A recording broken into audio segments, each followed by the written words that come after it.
Hi friends. ఒక వ్యక్తి ఫైనాన్షియల్గా స్ట్రాంగ్ ఉండాలంటే ఏం చేయాలి? నేను మీకు ఇక్కడ ప్రాక్టికల్గా చూపిస్తాను ఫ్రెండ్స్. చూడండి, ఫస్ట్ లేయర్ వచ్చేసి హెల్త్ ఇన్సూరెన్స్, సెకండ్ లేయర్ వచ్చేసి టర్మ్ ఇన్సూరెన్స్, థర్డ్ లేయర్ వచ్చేసి మీ సేవింగ్స్, ఫోర్త్ లేయర్ వచ్చేసి మీ ఇన్వెస్ట్మెంట్స్. ఎప్పుడు కూడా డైరెక్ట్గా ఇన్వెస్ట్మెంట్ చేయకూడదు. మీరు ఇన్వెస్ట్మెంట్ చేస్తే ఈ మూడింటి మీదనే ఆధారపడి ఉంటుంది. ఫర్ ఎగ్జాంపుల్, మీరు ఇన్వెస్ట్మెంట్ చేశారు, మీ దగ్గర సేవింగ్స్ లేవు. చూసారు కదా ఫ్రెండ్స్, మీరు ఇన్వెస్ట్మెంట్ చేసిన అమౌంట్ కొలాప్స్ అయిపోయింది. ఫర్ ఎగ్జాంపుల్, మీ దగ్గర ఇన్వెస్ట్మెంట్ ఉన్నది, ఇన్వెస్ట్మెంట్ చేశారు అండ్ మీ దగ్గర సేవింగ్స్ ఉన్నాయి, బట్ మీ దగ్గర టర్మ్ ఇన్సూరెన్స్ లేదు. చూసారు కదా ఫ్రెండ్స్, ఒక్క టర్మ్ ఇన్సూరెన్స్ వల్ల మీరు చేసిన ఇన్వెస్ట్మెంట్ డబ్బులు పోయాయి అండ్ మీ దగ్గర ఉన్న సేవింగ్స్ పోయాయి. కాబట్టి ఈ టర్మ్ ఇన్సూరెన్స్ ఉండడం వల్ల మీ ఇన్వెస్ట్మెంట్ అమౌంట్ సేవ్ అవుతాయి అండ్ మీ సేవింగ్స్ కూడా సేవ్ అవుతాయి.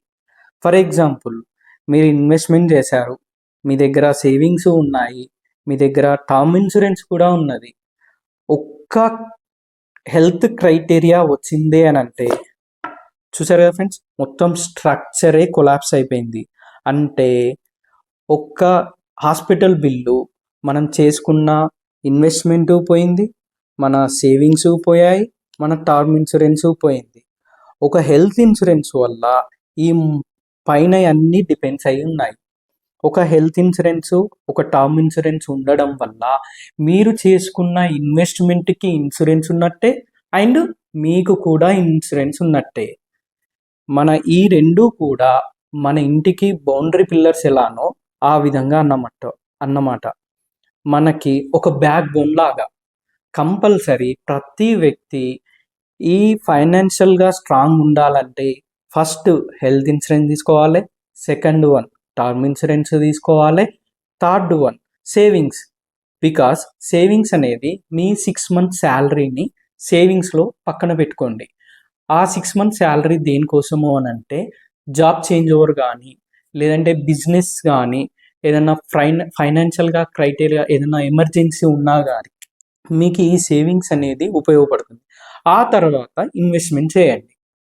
ఓకేనా ఫ్రెండ్స్, మీకు ఈ వీడియో నచ్చితే లైక్ చేయండి, షేర్ చేయండి. మీకు ఎలాంటి హెల్త్ ఇన్సూరెన్స్ తీసుకోవాలి, ఎలాంటి టర్మ్ పాలసీ తీసుకోవాలి అని అంటే మీరు నన్ను సంప్రదించగలరు. ఇట్లు మీ Shravan Kumar. Thank you one and all.